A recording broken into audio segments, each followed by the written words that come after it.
السلام علیکم۔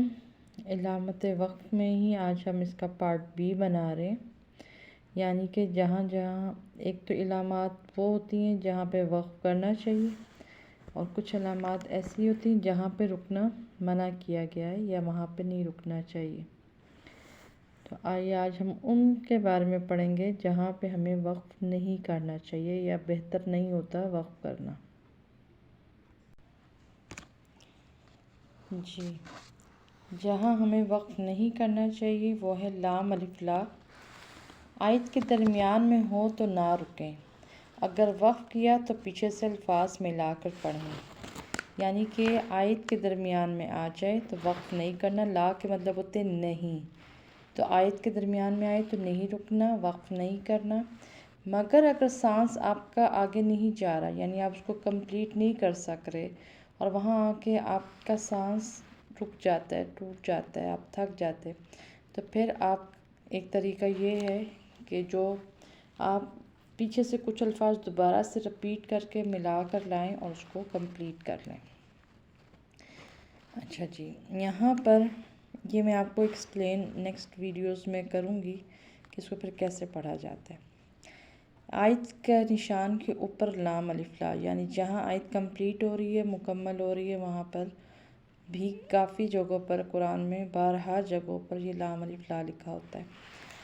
یہاں پر آیت کے نشان پر ہو تو اختیار ہے، چاہے وقف کر لیں یا ملا کر پڑھیں، یہ آپ کو اختیار ہے۔ صلے نہ رکنا بہتر ہے۔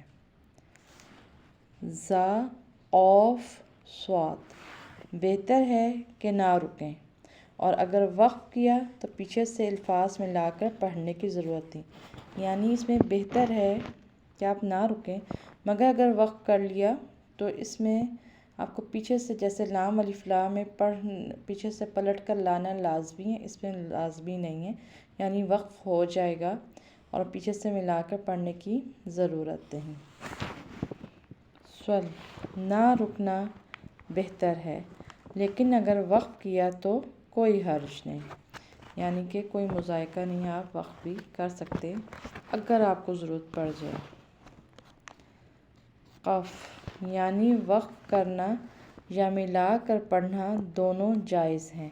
یہاں پر بھی آپ کو اختیار ہے، اگر آپ کو آسانی سے آپ وقف کر سکتے ہیں یا اگر آسانی سے آپ ملا کر پڑھ سکتے ہیں تو آپ دونوں صورتوں میں آپ یہ جائز ہے۔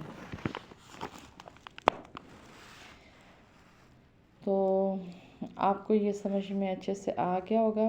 میں مزید ویڈیوز بھی اس کے اوپر آپ کو اس کے ساتھ ایکسپلین کر کے ہر وقف کی علامت کے ساتھ اس کے ساتھ کچھ آیات کے ساتھ آپ کو ایکسپلین کروں گی انشاءاللہ نیکسٹ ویڈیوز میں، تاکہ آپ کو اچھے سے یہ سارے رولز سمجھ میں آ جائیں۔ آپ ان کو اچھے سے ذہن میں بٹھا لیں، پریکٹس کر لیں، انشاءاللہ سمجھ میں آ جائیں گے۔ ملتے ہیں پھر نیکسٹ ویڈیو میں۔ اللہ حافظ۔